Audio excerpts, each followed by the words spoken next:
Hello guys, सगळ्यांना माझा नमस्कार. रात्र झालेली आहे आणि जेवणाची तयारी करा.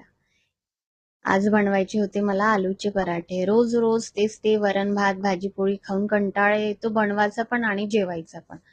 मग मी कसं बटाटे मी बॉईल करून घेतले, त्यात चॉप केलेला कांदा टाकला, पनीर टाकला मॅश करून, मिरची घातली आणि कोथिंबीर घातली. तसंच त्याप्रमाणे मी सोप घातली, ओवा घातला आणि चिली फ्लेक्स घातला आणि ओरिगानो. तसंच त्याचप्रमाणे मी हळद आणि लाल मिरची पावडर, धणी पावडर आणि आमचूर मसाला आणि चवीनुसार मीठ आणि नंतर मी वरून मोजरेला चीज टाकलं.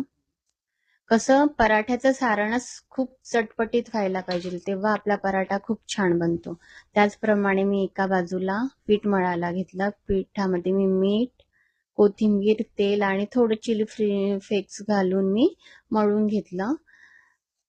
पीठ कसं थोडंसं सॉफ्ट व्हायला पाहिजे म्हणून मी आधीच मळून ठेवलं. एका बाजूला मी बुंदी रायत्याची तयारी केली. दही घेतलं, ते फेटलं छान. त्यात मीठ आणि सांबार आणि चाट मसाला आणि बुंदी घालून फ्रीजमध्ये थंड व्हायला ठेवलं. एका बाजूला मी शेवळ्याची खीर बनवली.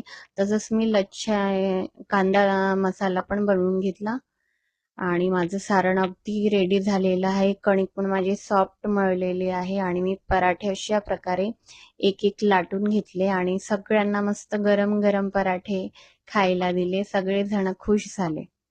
पराठा म्हटलं की बस मुलं खूप खुश होऊन जातात आणि माझ्या नवऱ्याला पण खूप आवडते.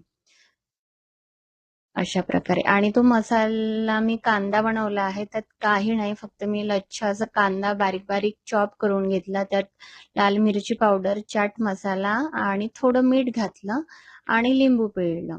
अशा प्रकारे तो कांदा पण रेडी झाला. आमचं जेवण बनलेलं आहे. बघा पराठे मी ताट सजवत आहे, त्याप्रमाणे मी लच्छा कांदा दिला आहे, बुंदी रायता आणि शेवळ्याची खीर.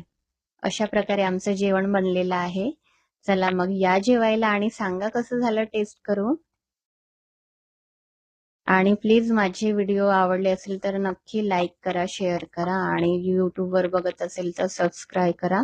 अशा प्रकारे काही माझं सजवलेलं ताट दिसत आहे आणि मी बघा पराठ्यामधली फिलिंग किती छान दिसत आहे.